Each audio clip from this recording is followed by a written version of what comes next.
The clock had started. 23 hours, 58 minutes. And somewhere in the city, something was already ahead of them. Elias did not sleep. He couldn't.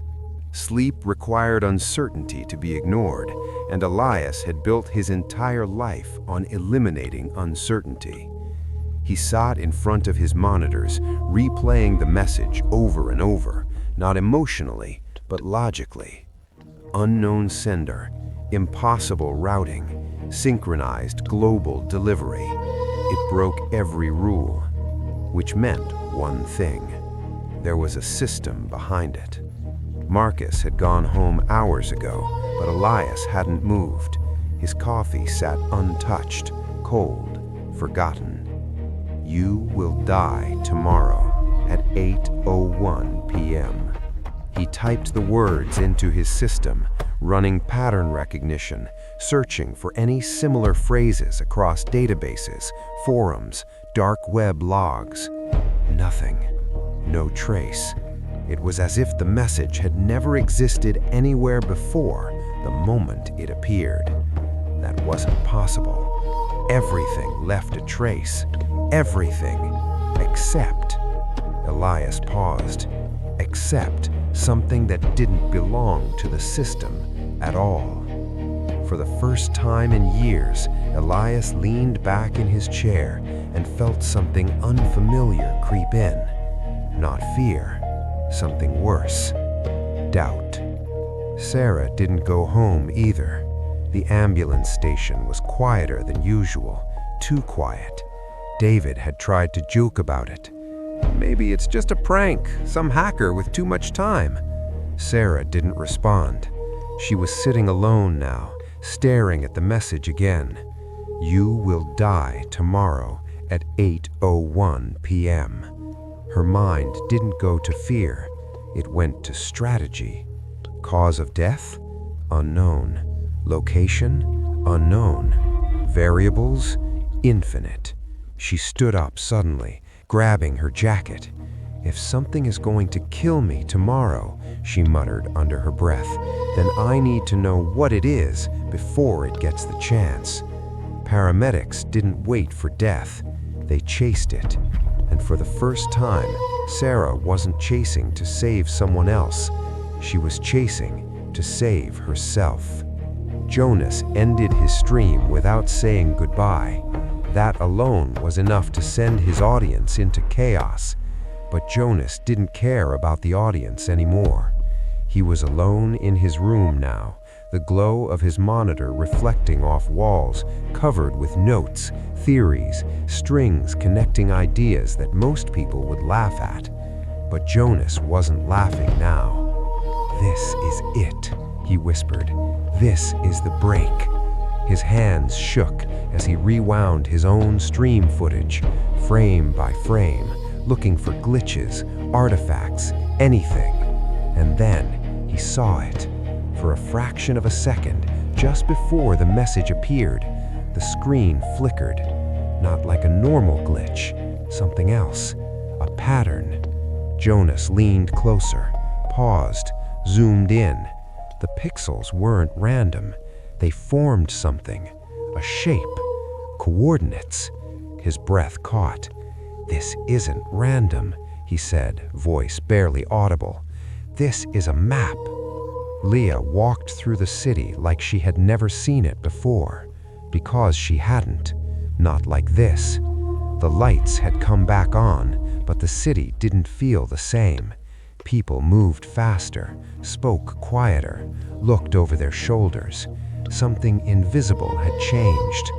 Leah kept her phone in her hand now. That alone was different. She stopped at a crosswalk, staring at the reflection of herself in a dark window. You will die tomorrow at 8:01 p.m. She didn't look afraid. She looked curious. Her eyes shifted upward. Across the street, another digital screen flickered. For just a moment, a single frame. Numbers. Gone before anyone else noticed. But Leah had seen it. She always noticed things no one else did. And now she knew one thing for certain. message wasn't over. It was still speaking. 4 strangers, 4 paths beginning to move. Elias searching for logic in something that had none. Sarah preparing to fight something she couldn't see. Jonas decoding a signal hidden inside the impossible. Leah watching the world reveal something it had never shown before. And somewhere between them, a connection was forming, not by chance, by design. 11:13 p.m. Elias froze. His system had finally found something. Not in any database, not in any network. Inside his own server logs. A signal, buried deep, hidden behind layers of encrypted noise. A repeating ping every 60 seconds. Origin unknown. Destination 4 devices. Elias's eyes widened. "No," he whispered.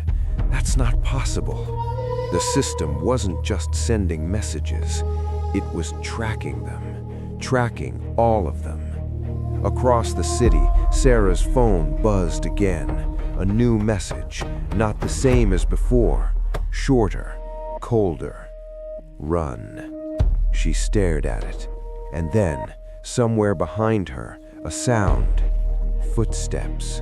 Slow, deliberate. Sarah turned. No one was there, but the lights above her flickered. Once, twice, then went out. Jonas grabbed his jacket. Coordinates didn't lie, not even in a broken system. He looked at the numbers again.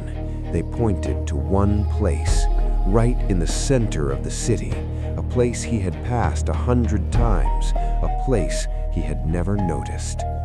"Of course," he said, almost laughing. "That's where you'd hide it." He didn't hesitate. He ran. Leah reached the bench, her bench, but something was different. Someone was sitting there, a man, still, waiting. He didn't look at her, he didn't move, but as she stepped closer, her phone lit up again. One final message, different from the others. Not a warning, not a command, a name. Elias. Leah looked up slowly. The man on the bench smiled. Back in the server room, Elias's screen went black. Then one line of text appeared. Not from the system, not from any code he had written, but from something else entirely. "You found me."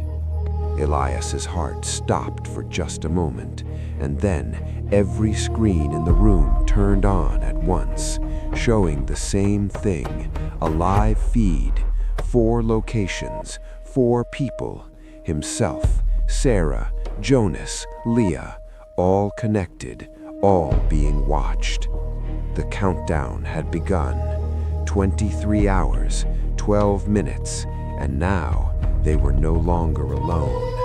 Next time on The Last Message, the 4 strangers begin to find each other, but not all connections are safe because something else is watching them, something that doesn't want them to meet, and something that has already decided who dies first.